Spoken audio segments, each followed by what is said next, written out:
Орхан Памук. Сезім музейі. 1 бөлім. Шұғылалы шақтар. Шіркін-ай, ол кез менің ең бақытты сәттерім екен. Адам бақытты басынан ұшырып алғандығаны сезінеді емес пе? Сол бір ғажайып сәттер.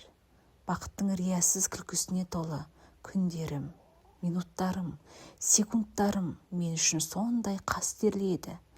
Алтынға да, ақшаға да айырбастамас едім сол бақытты шақтарымды. Жан дүниемді баурап алған сол бір шырын сезімдер мен шұғылалы сәттер менің өмірімнің соңына дейін жалғасатындай ұзақ деп ойлаппын. 1975 жыл 26 мамыр. Дүйсенбі. Сағат тілі күндізгі 3-ке 15 минут қалғанын көрсетіп тұр еді. Уақыттың заңына бас ұрғандай болып біздің кейде күнәдан, жазадан, өзекті өртер өкініштен арылғымыз келетіні бар ғой. Дәл сол күні 1975 жылдың 26 мамыры. Дәл сол уақытта, дүйсенбі. Сағат тілі күндізгі 3-ке 15 минут қалғанын көрсетіп тұрғанда, бойымызда ыстық қанымыз тулап, тәніміз балбырай түсіп, ынтықтыра еліту, тұла бойымызды түгел билеп, рахат пен аңсауға құмарта алқынғанымыздан бас айналған тәтті сәттерден кейін, бүсіннің алабұртқан өңіне қызыға қарап, әбден терге малынған жалаңаш иығынан шөлпілдетіп сүйе бердім. Ернім иығынан жоғары өрледі. Құлағынан жайлап қана тістелеп сүйе бастаған ем. Бүсіннің құлағындағы сырғасы сырт етіп төсектің үстіне түсті. Сырға екеуміздің бір-бірімізге деген құмарлығымызға кедергі бола алмады. Бір-бірімізді сондай ынтызарлықпен қатты құшып, төсекте аймаласуды жалғастыра бердік.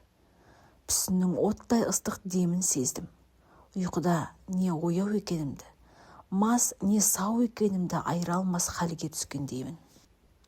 Стамбулда көктем күндерінің жаршысындай болып, күн нұры көктен төгіліп тұр. Күн ыстық, бірақ ғимараттар, дүкендердің іші, фикус пен пальма ағаштарының көлеңкесі салқын еді. Ашық тұрған балконнан теңіз бен фикустың иісі аңқыған көктемнің керімсал желі еседі. Терезеге ілінген перде желмен ақырын қозғалып арқамызға тиіп, жалаңаш тәнімізді қытықтады. Даладан енген салқын леп, ысыған денемізді сәл тоңастыққандай болғасын, екеуміз қалың көрпені жамылдық. Терезелер бақ жаққа қарайтын. Ашық тұрған балконнан сыртта доп ойнап балалардың ысқырып айқайлаған дауыстары естілді. Бір кезде бір-біріне ашуланып ойынға келіспей қалды ма, бейәдеп сөздерді боратты. Тәрбиесіздіктің белгісі болып саналатын мұндай сөздер төсекте аймалысып жатқан екеумізге ап-анық естіліп тұрды. Төсектегі қимылымыз осындай сөздердің жиынтығы екенін сезген бетте, үнсіз қалып, бір-бірімізге қарап күлімсіредік. Құштарлығымыз күшейіп, жүрегіміз езіліп, елжіреп барамыз. Өшім кеткен кісіше оны өртті құшағыма аямай қысамын.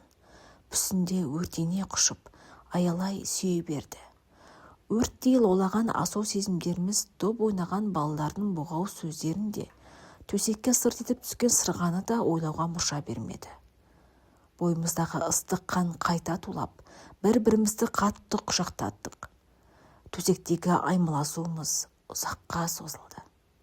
Келесі күні ыстық құшағымыз төсек үстінде қайтадан қауышқанда, Бүсін маған сырғасының сыңарын жоғалтқанын айтты. Ол сырғаны бүсін кеткен соң көк түсті төсек жайманың үстінен көріп, пиджагымның қалтасына салып қойған едім. Жаным, сырғаң бар, дедім. Орындықтың арқалығына ілінген пиджагымның оң қалтасына қолымды салып. Ой, мұнда салып едім, сырға жоқ қой. Жүрегім бір жамандықты сезгендей дүрсілдеп қоя берді. Таңертең күн ыси бастағанын көргесін жеңіл пиджагымды киген есіме түсті. Кеше киген пиджагымның қалтасында қалған екен ғой, дедім. Өтінемін, ертең ала келуді ұмытпашы, деді Бүсін, шиедей ернін бұртитып.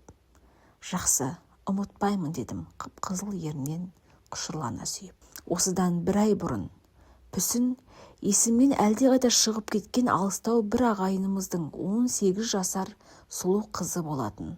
Ал мен орда бұзар 30 деген жасым бар және сүйікті ғашығым Сибелмен атастырылып, үйлену тойын жасайын деп жатқан бір сері жігіт едім.